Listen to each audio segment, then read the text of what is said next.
Colbyjack.net is proud to present From the Flames by Trisha M. Wilson.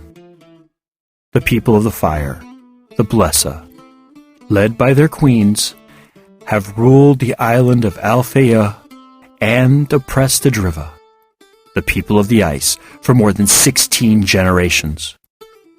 With the Drivian King in hiding and little hope on the horizon, the Driva looked to one person to save them from the vile Blesa, the Diviana. According to legend, the divinely gifted Diviana will one day overthrow the Blesa and restore the Drivian King to his rightful throne. But with the search having lasted for more than 400 years, will the Diviana ever come to light?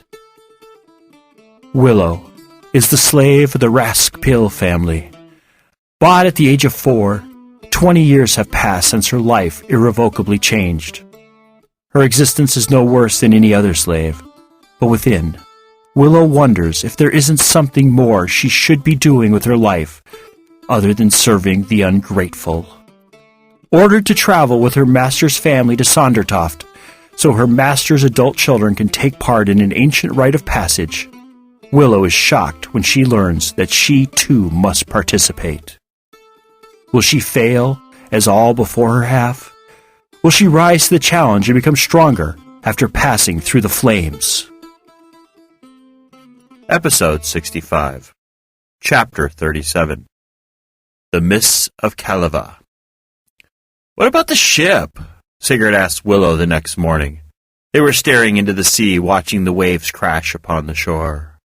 The noises and actions of the sea were so different, so much tamer than mere hours before. "What about it?"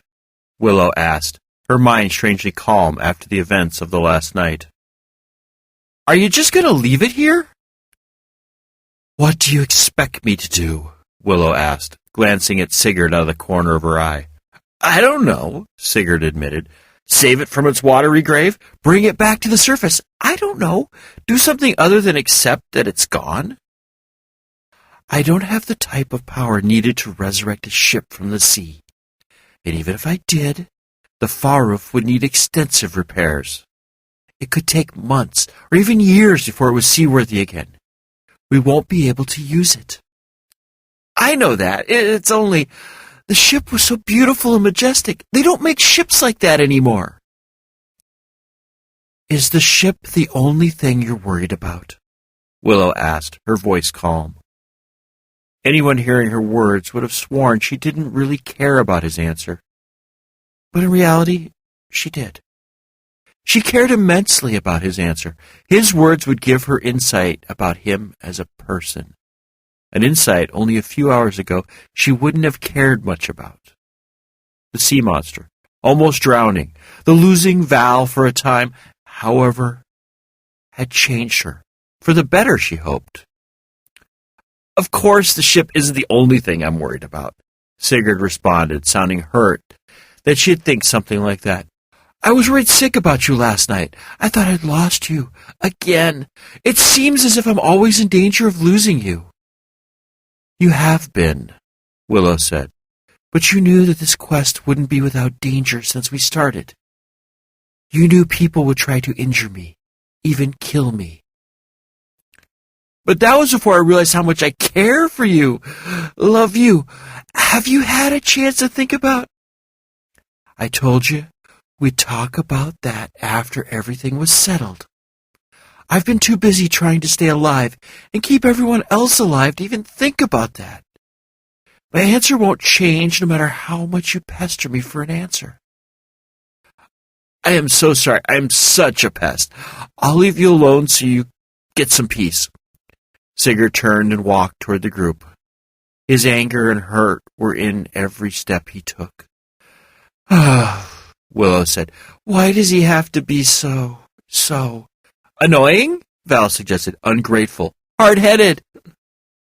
"Persistent. I was going to say persistent."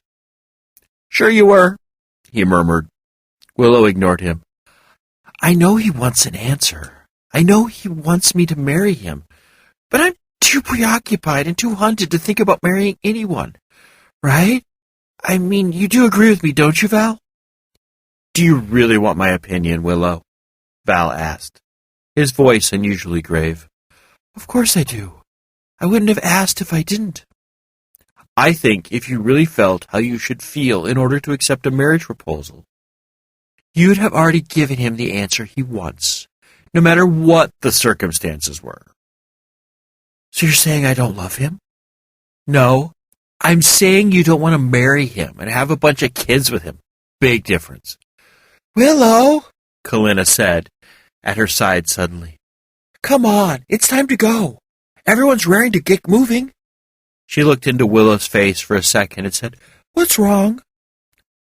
Nothing, she answered. She turned and started to walk back to where the others were waiting for her. Kalina walked at her side. You sure everything's okay? I'm here to listen if you ever want to talk. I appreciate the offer, but I'm really fine. My mind was just wandering. They reached the group, everyone anxious to get going. Without word, Azrin and Natsol started walking along the beach, in the direction the ship had been traveling before it had been accosted by the sea monster. The rest of the group followed, with Adelina bringing up the rear. Do we know how far away we are from the town? Willow asked Hawk after they'd been walking for a couple hours. If we were still on the ship, we'd have been there already, he said. With us walking, we should get there in 4 or 5 hours. 6 if we stop and rest every hour or so. Are you sure it's that far away? Sigurd asked. I thought you said we'd be there by noon. And we would have too if we'd left earlier. But you insisted on sleeping in. And when you finally were up, you ate so slow that I thought you were going to take all day. Well, I'm sorry I don't gobble my food like you, but I wanted to enjoy my breakfast, Sigurd retorted. I did not, nor have I ever, gobbled down food. I just don't take a half hour for a piece of bread. Boys, Kalina interjected before Sigurd was able to say anything else. We are all tired and on edge. You don't want to say anything you might regret later, do you? No, they reluctantly said in unison. Good. Then remember what my nanny always said. If you can't say something nice, bite your tongue until you can. It's the best way to preserve friendships and not say something you'll regret. You handled them well, Willow commented to her as the men walked in front of them. Do you have any siblings? No, I am an only child. My parents always joked that when I was younger, I was more of a handful than 20 kids would have been. Then how are you so good at making grown men get along? That's easy, hon. I've lived, trained, and in general been around a lot of men, and let me tell you, they're all the same deep down. Once you know how to deal with one, you can pretty much deal with all of them. I'll take your word for it, Willow responded. Since we have time to kill, tell me more about yourself. You already know almost everything about me. Why don't you instead tell me more about this miraculous book you found and read? Willow smiled at Kalina's wording. It really isn't a miraculous book. I don't really care what you want to call it. To me, it's a miracle worker, since it saved all our lives. Quit stalling and tell me everything. Where is it? Have you ever heard of the city, Fridrosa? Kalina nodded. There's this waterfall nearby, and... I thought you said we were supposed to be there in 4 or 5 hours, Kalina said, rubbing her aching feet as she sat down on the grass. Are you sure we're going the right way? Willow asked Hawk. Of course I'm sure, he responded. And we should be there already. I don't understand this. Maybe we were farther away than you thought, Willow suggested. Your distances could have been off when we were on the ship. But they weren't. I know they weren't, he insisted. I make that triple-checked everything, and we should be there by now. We have to make camp, Laughlin said. Night is approaching, and there is no sign of light or life ahead of us. She's right, Sigurd said. We need to find or make shelter soon. I don't want to be searching for firewood in the dark. I can see I'm outnumbered, Hawk said with sudden amusement. Did anyone see any place that looked good? There was a field 5 minutes back, looked deserted, no crops, no nothing except for lush grass, Laughlin said. Sounds good enough to me, Sigurd said. Let's get going. I think I saw some good sticks, just the right size for firewood near there. The group reached the abandoned field as night began to fall, everyone's arms laden with firewood.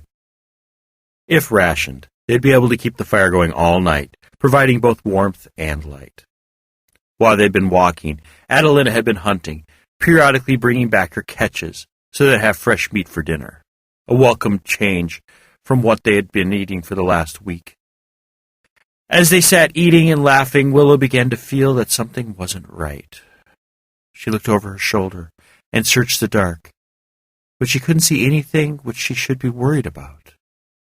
She turned back to the fire, but almost immediately she looked back again, certain she had heard something move behind her. "Did anyone else hear that?" Willow asked, keeping her eyes on the trees behind her, which lined the large field. "Hear what?" Laughlin asked. I'm not sure. I thought I heard the trees rustle." Right as she said those words, the wind, which hadn't been blowing before, blew through their camp, moving all the branches on the trees. "It's only the wind," Sigurd said. "You're right. That's probably what it was," Willow said, once again turning back to the fire. "Getting twitchy in your old age?" Val asked. "I'm not getting twitchy," Willow said. "I'm not old." "You're right," he said. "Thank you." "You're not old. I'm old. Adelina's old. Compared to us, you're still a baby. It's amazing we've let you out of your nursery." "Don't harass the girl," Adelina ordered. "I feel it too." "Feel what? What do you feel?" "I feel presences, souls, hundreds of thousands of them." Val laughed at Adelina. "You're getting as twitchy as Willow." Adelina growled at Val, drawing the other's attention. "What's wrong with Adelina?" Hawk asked, laying a hand on her back. "Is something out there?" "No," Adelina answered. "They're here, amongst us." "Willow, what's Adelina saying?" Sigurd asked. "She senses people, souls here on this land." "It is farmland," Azran said. "More than one person is likely to have died here. Probably been buried here, too." "She doesn't sense only one or two souls. She senses thousands."